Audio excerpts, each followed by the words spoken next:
All right, y'all. Welcome back to the show. It's Anti-War Radio. We're on chaosradioaustin.org, lrn.fm, antiwar.com/radio, anomalyradio.com, and God knows what else.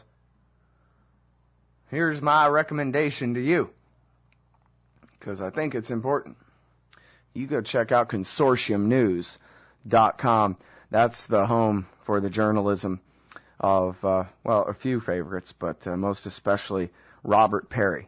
He's the author of Neck Deep, The Disastrous Presidency of George W. Bush. And I forget the rest of his books off the top of my head, but welcome back to the show. Bob, how are you doing? Good, Scott. How are you? I'm doing great. Oh, here we have Secrecy and Privilege, the rise of the Bush dynasty from Watergate to Iraq, Lost History, Contras, Cocaine, the Press, and Project Truth. And I guess maybe most of you guys know, or hopefully Bob did the groundbreaking work on Iran-Contra in the 1980s for the AP and for Newsweek, and really probably is the nation's expert on especially GOP criminality over the last generation and a half or so. So really appreciate you joining us here, Bob. Thanks for having me. And now I also really appreciate the fact that you have the Spotlight article on antiwar.com today. Records cast doubt on Iraq surge. I suppose you've been digging through the WikiLeaks. Well, there are a lot of them, so a lot of documents, so it's a little hard for us to do them all. But I have been going through some, and of course reading what has also been available based on them. All right, so now I guess I don't mind beating this dead horse, because it seems to me like the slogan, the surge is working, and then the surge worked, was beaten into everybody's head as much as it could have possibly been by the Pentagon, a.k.a. the media, or I'm not sure where you draw the line in there, Bob, but that's the slogan, and if the surge worked, it certainly worked as a slogan, as a brand name that was sold to the American people, sort of like Barack Obama. But I wonder, it seems from your analysis here, you don't really buy that the slogan actually portrays reality, huh? Well, no, and I think the WikiLeaks documents tend to show that there were a number of factors that fed into the gradual decline in violence in Iraq, which is a view that that we've reported on previously, based on our own reporting, and that people like Bob Woodward uncovered when he was doing his book that dealt with the surge period. That many inside the U.S. Pentagon even were saying that this was not the case. That a lot of factors were involved, including the things that predated the surge. If you remember, the view of Petraeus' predecessors, Abizaid and Casey, were that by maintaining a smaller U.S. footprint, yet being aggressive in certain other ways, like going after some of the Al-Qaeda leadership, that things would be brought under control. There was also the sectarian violence, which is now clear was also fading really by the time the surge got going, in the sense that there had been a sort of effectively ethnic cleansing that had occurred in Iraq. So the two sects, the Shiites and the Sunnis, had been rather very messily separated. There also been success in going after the Al-Qaeda leadership. Zarqawi was killed in June of 2006, if you remember. And so you had a number of factors that were setting the stage for a decrease in violence, and they weren't always obviously good ones. There was an awful lot of simple wearing down of the Iraqi population through this endless violence that the Bush administration had unleashed on their country. There was a real desire among many Iraqis, as reflected in these new documents that have come out, for finding some kind of way to tamp down the violence themselves. So this whole myth that because George Bush courageously in January and February of 2007 ordered up the surge, and that General Petraeus went in and with the extra 30,000 or so U.S. troops and suddenly brought everything under control, was always been a myth. It was always a PR campaign, mostly. And it was a way for the neocons, who had of course, been a big part of the invasion and all the happy talk that preceded it, the cakewalks and how the U.S. troops would be greeted as liberators, et cetera, that they used the surge through their prestige positions inside the Washington media to say, gee, we've been vindicated. See, we were right. And then, frankly, Barack Obama, who had opposed the surge as a senator, was then pounded during the 2008 campaign by the media, demanding that he admit that John McCain was right about the surge. And Obama at first would say, that no, it's more complicated than that, which is sort of the right answer. But with George Stephanopoulos and Katie Couric baiting him and being constantly harassed, he, showing, I guess, some of the things we've gotten to know of him as president, thought that it was better to just give in and say, yes, the surge worked beyond our wildest dreams. So you had kind of this imposed false reality, which one might say, well, gee, why does that matter at this point? But the surge was then used to justify what's happened in Afghanistan. That is the escalation, secondly, another surge in Afghanistan, with General Petraeus, who was declared the hero and the great victor in Iraq, put in charge of Afghanistan. So we're seeing there are real results and consequences when a false analysis is imposed. And obviously, we saw one back in 2002 and 2003 with the certainty about Iraq's weapons of mass destruction. But in a way, the surge was another phase of that, where a misleading or incomplete or false reality was imposed on the American public, and it's had its consequences. Well, now, you think it might be a fair analysis to say that when Petraeus talked about part of his mission being adding time to the Washington clock, that maybe that was really just the mission, that you had the Baker Commission and all this, where even, that was really the establishment, Sandra Day O'Connor and James Baker III and Vernon Jordan and all these people, and they were saying, let's get out by spring '08. And the American people had elected the Democrats, to the House and the Senate in order to force an end to the war in 2006. The American people were really sick and tired of it, and he needed to find a way to make it okay to stay forever. That was basically what the surge was about, wasn't it? Well, I'm not sure the U.S. will stay forever. I think the Iraqi people... but that wasn't the question. The question was whether that was what the Pentagon and the surge architects were up to. Sure, I do think it was part of the real fear of George W. Bush and Dick Cheney was that they would leave office the perceived clear-cut losers, having lost a war in Iraq, and they didn't want that, so they needed to sort of stretch things out so they could let some of these other factors, which had begun, for instance, the Sunni Awakening, the turning against Al Qaeda, was occurring also in 2006 with the payments from the U.S. And of course the Sadr and the Shiite militias did a unilateral ceasefire. So there are a lot of factors that were already in play or going into play when the surge was starting. But it was a way to buy time and to change the narrative.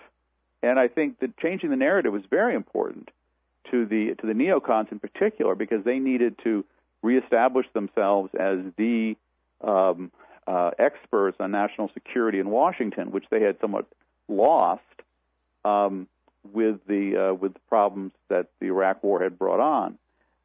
So I think you had a number of factors going there. But yeah, I think the idea was, how do you get this game to go longer, and how do you keep the American people engaged?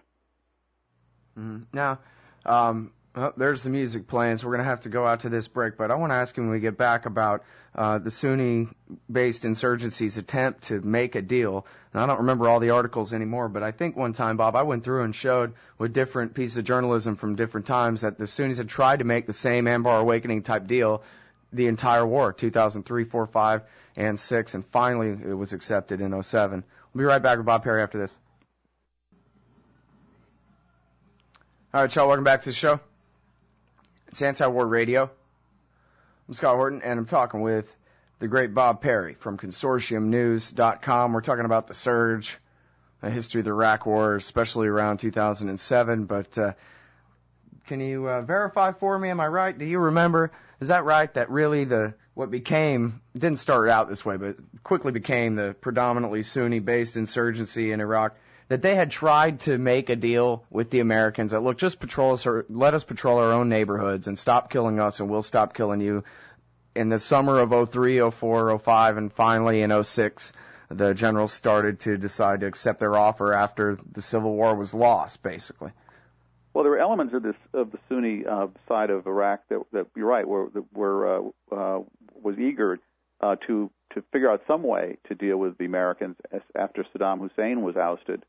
However, as you remember, there was this very imperious approach taken by the neocon-led U.S. occupation, which was going to essentially remake Iraq in some free market neocon desired image.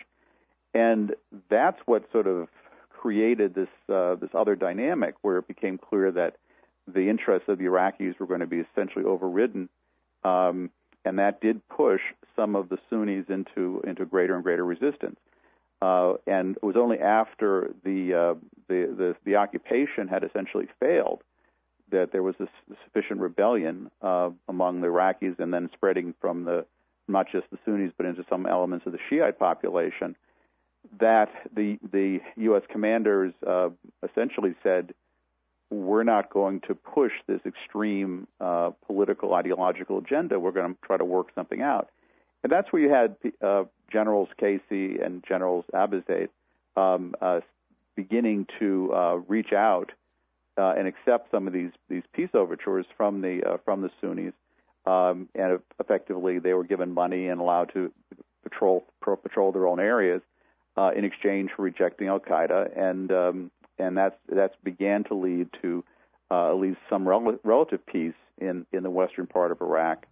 Obviously, there was also during this phase, because of the rivalries that were unleashed by the U.S. occupation between the Sunnis and the Shiites, the Civil War followed, and you had this horrible mess, this nightmare situation across the country. And eventually that was also burning out because of the separation of the two sides. And that's why when Bush came in with the surge, whether it was a slight help, I mean, I think it might have actually been a harm, because by adding additional U.S. troops and being more aggressive in the use of a counterinsurgency approach, which we saw most dramatically in that WikiLeaks released video of the attack on that group of Iraqi men, including 2 Reuters newsmen, just eventually slaughtering them for no particular reason. That was sort of a symbol or an indication of what the ground reality really was in Iraq, this kind of utter brutality and indiscriminate violence. But that was part of what the surge brought too. So eventually it calmed down. But to then credit the surge is the big mistake, because much of this would have happened, I think, whether the surge occurred or didn't occur. And in fact, the surge may have made things worse and even delayed the more peaceful situation that ultimately prevailed. Now, there's so many things. I mean, it's a giant years-long war. But as long as you mention that collateral murder video, I talked to 2 guys from that brigade or battalion or whichever. I don't know all these things because I'm not a vet. But anyway, they both said that their boss, Lieutenant Colonel Kozlarich, who, along with General McChrystal, was involved in the Pat Tillman cover-up and, any other things. Anyway, but the point is this. They both told me on this show that they heard him, specifically both of them, from him to them, not passed through a sergeant or something.